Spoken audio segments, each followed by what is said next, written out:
guys, welcome back to my channel, and it is Monday, so that means welcome to my next weekly check-in.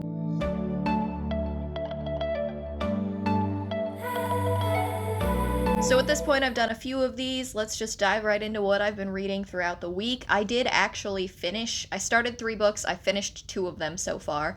So starting with the ones that I finished, I think I talked about last week how I had been reading Tracy Ward's football romance series that she has. The first one being Alpha Foxtrot. I'll pop a picture of it over here. It was adorable, honestly. I really got sucked into it. I know that I was expressing my doubts when I was talking about it before because of the whole cheaty type of relationship she had going on with like the producer of the show where he was cheating on his wife. That honestly, to anybody that is like a sticking point for, cleared up relatively quickly. It never happened again after that first time, so that fell into the gray area for me where it doesn't really bother me as much. And you learn why she was doing that to begin with, and it was just, she's got a lot of stuff going on. But back to the beginning. Alpha Foxtrot is about a football player who plays for the, I think it's still LA football team. They're getting traded to Las Vegas. It's a whole thing that's happening like as a subplot within the story, but you follow Shane, I'm pretty sure his name is, who is an offensive tackle, and you follow Sutton, who is a former Broadway star who is now one of the expert dancers on a Dancing with the Stars type of show that's actually called DNA. I don't remember what that stands for, but like it's Dancing with the Stars, essentially. Shane has gotten into some issues because he got ejected from the Super Bowl for punching another player. It was like a whole thing, so he's like trying to bring his image back a little bit, and he also got into a bar fight shortly thereafter, but there were good reasons for it.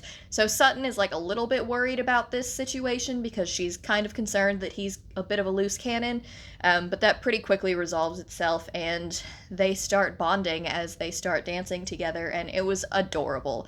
It was funny. Sutton was a very prickly, like, very sunshine grump type of story, but Sutton is definitely the grump and Shane is the sunshine, and it was just precious. Like, once I got past all of the stuff that I was talking about in my check-in last week, I flew through the rest of that book, and I really enjoyed them as a couple. The smut was really well written. It wasn't cringy. It was honestly pretty good, the whole thing, and I immediately moved on to a different Tracy Ward sports romance. So I learned that even though I thought Alpha Foxtrot was the first in the series, it was not. I guess it was like the 5th or the 6th book in the series. Maybe it's like a secondary series that she's doing, and it was the first book in that. But the actual first book in the series was called Rookie Mistake. And once I started reading Rookie Mistake, I was pretty sure that I had read it before, and as I got towards the end of it, I'm about 95% certain that I have read Rookie Mistake before. But in Rookie Mistake, you follow Trey D'Amata, who at the time is a college quarterback. He ended up hurting his hand in the National College Championship, and people are really concerned that he's not going to draft well because of it, because they're really worried about his status after that. You also follow Sloane, who works at her father's sports agency. She's kind of trying to prove herself to her father because he's been a big name in the world for a really long time, and it's all she's ever wanted to do, and she has had her eye on Trey D'Amata pretty much since she was in college. She's been keeping track of his stats all throughout high school and college, and she knows that he is the first person she would love to officially sign as one of her clients.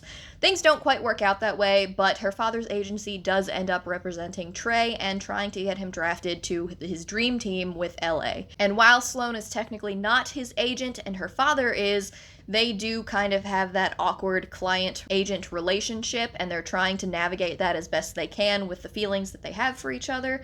And it was really good. I think that I liked Alpha Foxtrot a little bit more, and I don't know if it's because as I was reading it, the huge sense of deja vu that I had while I was reading it was kind of just like in my head the whole time, like, have I read this before? Is this familiar to me? But I mean, I still enjoyed it. I still enjoyed the story. I enjoyed the characters.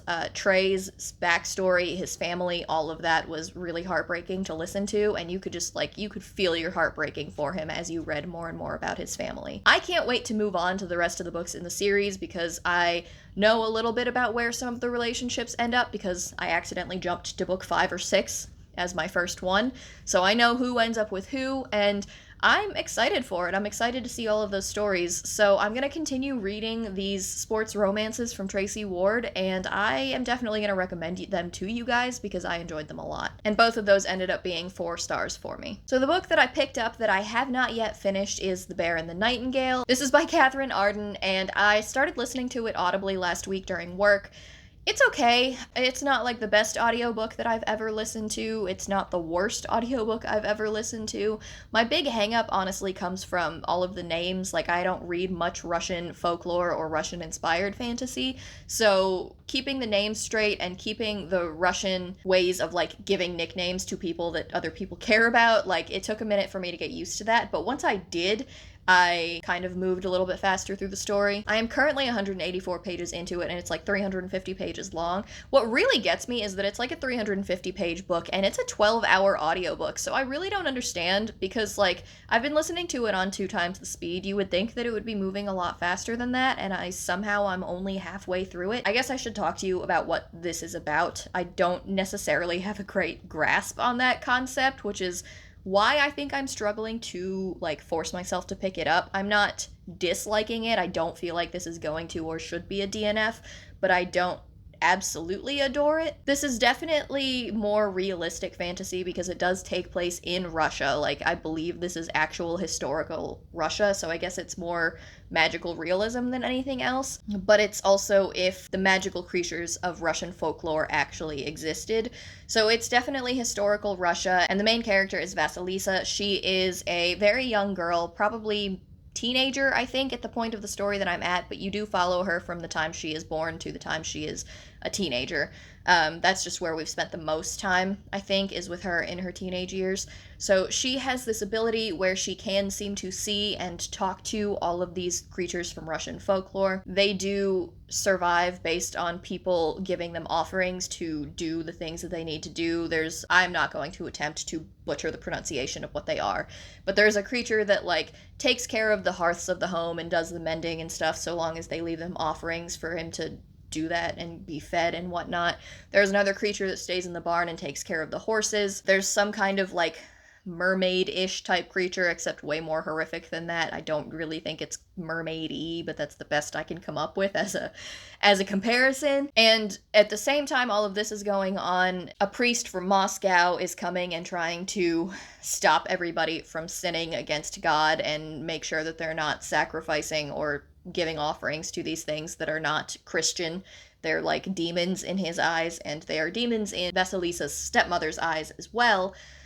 She's like a very, very devout Catholic, and she wanted to go into a convent before she was forced to marry Vasilisa's father. I didn't really read the back of this, and I probably should have, but at this point, like, what's the point? I know it's right here and I could, but, like, I'm not gonna do that. So at this point, I'm just along for the ride, and it's not uninteresting. Like, I have been entertained seeing Vasilisa not fit in with what women are expected to do and act like in historical Russia. That is one thing that has been really kind of pissing me off, is the treatment of women throughout all of this. And I understand that it's, you know, historically accurate most likely, but when I usually get this in, like, historical romances, it's not quite this bad, because most of the time in historical romances they're at least trying to fight that.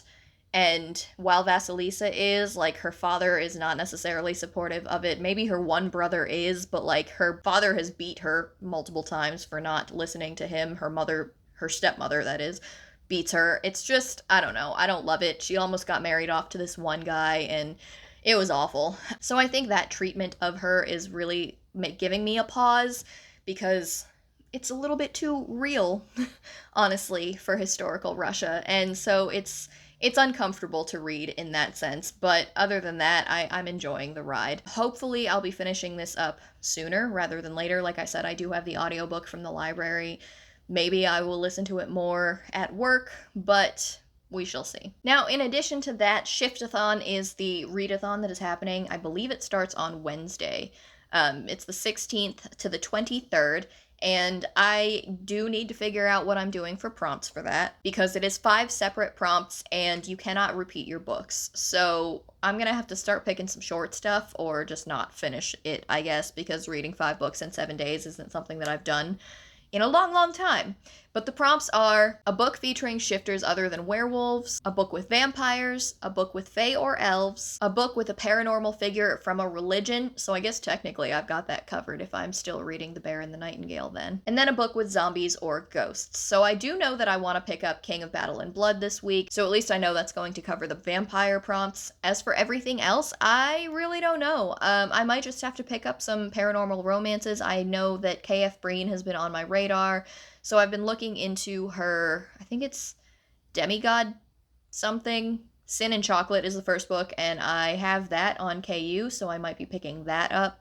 I don't think it's a super long read, and I know for a fact that there's all sorts of different paranormal entities in it, but I don't really have any plans outside of that for specific books to read during the readathon.